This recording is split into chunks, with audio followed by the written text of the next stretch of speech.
I want to talk again about what makes you unlikable or what makes you likable. And the last time I read from this book, people got in their feelings because I mentioned something about humble bragging. And I want to say that most people who commented actually got it wrong.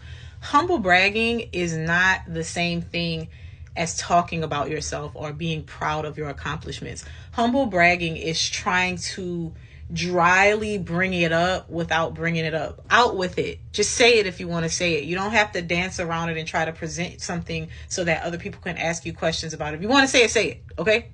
Humble bragging is when you are trying to like dance around it, or you keep dropping these hints, or you're name dropping, or you're creating this mystique around something because you want people to ask about it.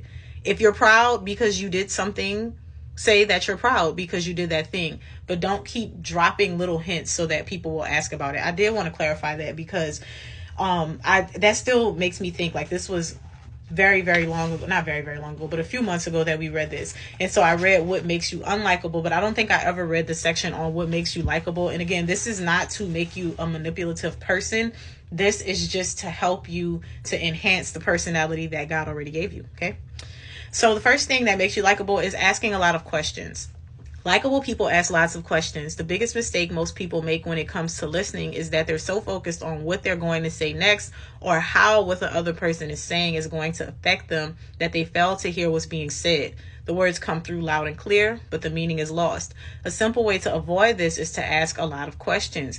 People like to know you're listening, and something as simple as clarification questions show that you are not only listening, but you also care about what it is that they're saying. You'll be surprised how much respect and appreciation you gain by asking questions. Also, asking questions helps you to get out of listening to respond. Because if you're listening to respond, you're making up like a mental tally of what you're going to say as soon as that person stops talking. But if you ask questions, you're digging deeper into what they're saying in a way that's going to give you more clarification naturally without trying to pick apart what they're saying. So for instance, if I find myself disagreeing with somebody, instead of being like, no, that's not true, I will ask a clarifying question. Like, what do you mean by that? Are you mean, this is what I'm hearing. I don't know if that's what you're saying. Can you clarify that? And again, it just gives that person more opportunity to talk. It also gives them more opportunity to naturally clarify so that you don't have to get so defensive. But it also just shows that you're interested in the person that you're talking to. Put away your phone. Nothing turns someone off like mid conversation, answering a text message, or even a quick glance at your phone. When you commit to a conversation, focus all your energy on the conversation and nothing else. You'll find that conversations are more enjoyable and effective when you immerse yourself completely in them. While you're having more fun, the people you're interacting with will like you all the more. And that's a winning proposition. I know it is so hard because some of us be scrolling through our phones for nothing. We just have a habit of picking that phone up and scrolling. But when you're talking to somebody, be respectful and put that phone down. I remember when we were younger, my dad, he doesn't do this so much now. Like the last time we went on a trip and we were sitting at dinner, it's so funny being the older sister because I peep a lot of stuff that like my other siblings don't notice. But like when we were younger, he would be like, put your phone away. Like we could not have our phones out while we were sitting at the table. And the last time that we all went on a trip, it was all the girls. It was me and my sisters. My daughters were there. He took us out. And we were at dinner in California. Somewhere. Where were we? In LA somewhere. And I was like, everybody on their phone. And I'm like waiting for him to be like, put your phones away. But it was something that I remember when we were younger. And I'm glad that he always did instill that because it's something I always remembered. Like, oh, don't do that. But those are things like when you're engaged in a conversation with people, be fully present. Like, don't be looking at other stuff. Don't be doing other stuff because you may not mean to, but you'll be communicating to that person that you're really not all that interested in what it is that they have to say. I don't know if y'all saw, I can't even remember who it was, but somebody was on a red carpet and they were being interviewed, and the girls who were interviewing them started like waving for the next person, and he was like, oh, that's what y'all want? All right, bet. And he just walked off. And it's like, you may not mean to, that may not be your intention to be like distracted with all of these other things and to make this person feel like they're not important, but that's exactly what it is. Be in the moment, be connected to that person, put your phone down, greet people by name. Your name is an essential part of your identity, and it feels terrific when people use it. Likeable people make certain they use others' names every time they see them.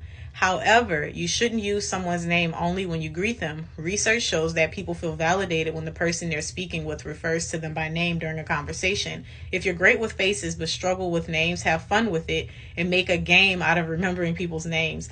Most people who struggle with names tend to forget the name of the person they're introduced to right after they hear it. When this happens, don't hesitate to ask their name a second time. People won't be offended because they appreciate you making the effort to learn their names. I do that a lot. I will forget your name as soon as you say it. I'll say it in my head. I'm like, oh, I forgot. And I will ask them again. And I used to feel really cringy about that because it's like you feel like you're disrespecting them by not remembering, but you're actually showing them that you intend to remember their name when you ask them their name again. Now, the key is when you ask them their name the second time, say it again and say it throughout the conversation so you don't forget and then it sticks. But I do think that that's so important. I love when people do that with me even, and it's not something... It's something that we naturally can't help. I think this is so true. When people are talking to you, you like to be greeted by your name, especially when it's not like an intimate setting. Obviously, my daughter better not call me by my name. Girl, I am mommy. Don't play with me. Smile. People naturally and unconsciously mirror the body language of the person they're talking to. If you want people to like you, smile at them during the conversation and they will unconsciously return the favor and feel good about you as a result. Smiling doesn't just make you look happy, it makes you feel happier too. Multiple studies have shown that smiling, even when the subjects are instructed to do so, stimulates the release of mood-enhancing endorphins and serotonin. They're saying even when somebody tells you to smile, that happens. So even if it's not like you smiling on your own. Smiling also lowers blood pressure and can even boost your immune system. See, something in it for them and something in it for you. And again, we're not saying... Be more likable, make everybody like you because you're not self-assured enough and you want people to like you. Be more likable because we all want to engage with people. And the thing is, some of us have things about us that are off-putting and we're not aware of what they are. And sometimes reading stuff like this makes you like, ooh, I do be walking around with my face chewed up. I need to stop that. Maybe that makes me more unapproachable. Oh my goodness. I was wondering why after I would be talking to somebody and they stopped talking all of a sudden. It was because I pulled my phone out. So this is not to manipulate people. This is not to play games. This is just to, like I said, enhance your character and to have improvement upon things that maybe you just don't know about. The next one is don't seek attention. People dislike those who are desperate for attention. You don't need to develop a big extroverted personality to be likable. Simply being friendly and considerate is all you need to win people over. When you speak in a friendly, confident, and concise manner, you'll notice that people are much more attentive and persuadable than if you try to show them that you're important. People catch on to your attitude quickly and are more attracted to the right attitude than what or how many people you know. I think this is important too. If you've ever had a manager that had to tell you they're the manager without acting like the manager and they throw their power around, that's the manager that nobody likes to listen to. But then like the more laxed, not laxed in their management abilities, but laxed in personality, not so heavy on I'm the boss around here. Those managers tend to get more respect from people because they're not throwing their authority around and acting more important than they actually are. When you're being given attention, such as when you're being recognized for an accomplishment, shift the focus to all the people who worked hard to help you get there. That's not minimizing your abilities. That's just giving credit where it's due. They're not telling you to be like, oh no, I don't deserve anything. They're saying, thank you, I appreciate this. But I would also like to take the time to highlight this person, this person, and this person. That's what people do in their speeches. You get up there and you're like, oh, I'm so happy to have been here, all the hard work. Thank you to my producer. Thank you to this one. But thank you to my wife. She's been there. That's all those people are doing. They're taking that time to say thank you, but then they're also shining a light and recognizing those people who helped them behind the scenes that people would not otherwise give acknowledgement to.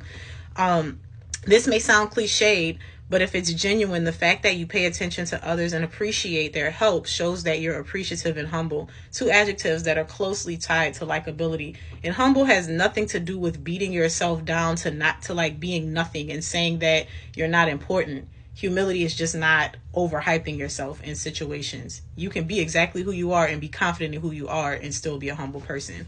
Know who to touch and when to touch them. When you touch someone during a conversation, you release oxytocin in their brain, a neurotransmitter that makes their brain associate you with trust and a slew of other positive feelings. A simple touch on the shoulder, a hug, or a friendly handshake is all it takes to release oxytocin. Of course, you have to touch the right person the right way. Don't be touching people inappropriately, okay? Unwanted or inappropriate touching has the opposite effect. Just remember, relationships are built not just from words, but also from general feelings about each other. And touching someone appropriately is a great way to show who you are. Can't finish because this video is too long, but this is coming from Emotional Intelligence Habits.